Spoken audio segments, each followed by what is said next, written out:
12వ వేతన ఒప్పంద కమిటీ ఏర్పాటు చేయటానికి లేబర్ కోడ్స్ అడ్డం వచ్చిన విషయాన్ని గత నెల 5వ తారీఖు నాడు జేసీసీ అపెక్స్ బోర్డు కమిటీలో ఈ లేబర్ కోడ్స్ అమలు చేయొద్దు అని చెప్పేసి కోల్ ఇండియా మేనేజ్మెంట్ ప్రతిపాదన అందరం వ్యతిరేకించిన విషయం అందరికీ తెలిసిందే.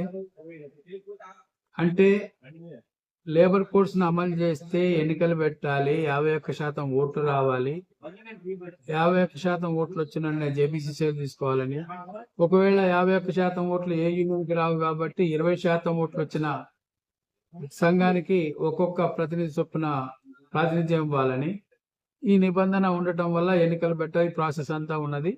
కాబట్టి ఆలస్యం చేయటం కరెక్ట్ కాదు, వెంటనే ఏర్పాటు చేయాలనేది ఒక నిబంధన.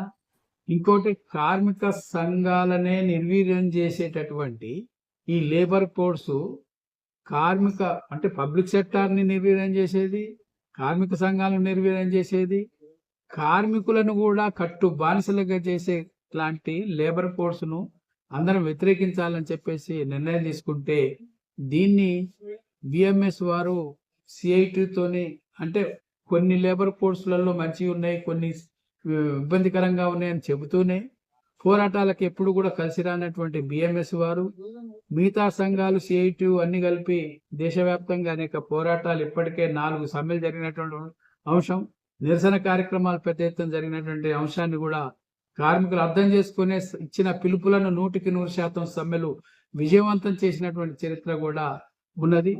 అయినా కూడా బీజేపీ ప్రభుత్వం ఏకదాటిగా ఈ కార్మిక చట్టాలను రద్దు చేసి 4 లేబర్ కోడ్లను అమలు చేయడానికే కోల్ ఇండియా మేనేజ్మెంట్ దగ్గర ఒత్తిడి తీసుకొచ్చే ప్రయత్నం ఇంకా కొనసాగిస్తా ఉన్న నేపథ్యం చూస్తా ఉన్నాం. అందుకనే ఈ యొక్క 11వ వేతన ఒప్పందంలో 6 నెలల ముందే లేబర్ అంటే కమిటీని జేబీసీసీ కమిటీని ఏర్పాటు చేయడానికి ఉన్నటువంటి పరిస్థితి ఇప్పుడు ఎందుకు లేదంటే బిఎంఎస్ వాళ్ళు సమాధానం ఏమి ఇస్తారంటే, అప్పుడు మా కిషన్ రెడ్డి గారు అక్కడ ఉన్నటువంటి బొగ్గు శాఖ మంత్రి ప్రహ్లాద్ జోషిని కలిసి మాట్లాడటం వల్లనే 6 నెలల ముందు కమిటీ వేశారు, అంత ముందు వేశారు అని చెప్పేసి మాట్లాడుతా ఉన్నారు. మరి ఇప్పుడు కిషన్ రెడ్డి గారు డైరెక్ట్ గా బొగ్గు శాఖ మంత్రి గారు ఉన్నారు కదా, వేరే మంత్రిని కూడా రికమెండ్ చేయాల్సిన అవసరం లేదు కదా. ఈ 12వ వేతన కమిటీని వేయటానికి ఉన్నటువంటి ఆటంకం ఏమిటనేది సిఐటి ప్రశ్నిస్తా ఉన్నాం.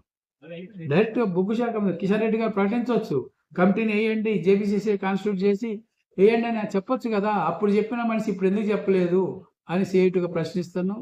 మీరు పైరవీలు చేయటం ద్వారా రాదు. బొగ్గు గని కార్మికులు గత వేతన 11వ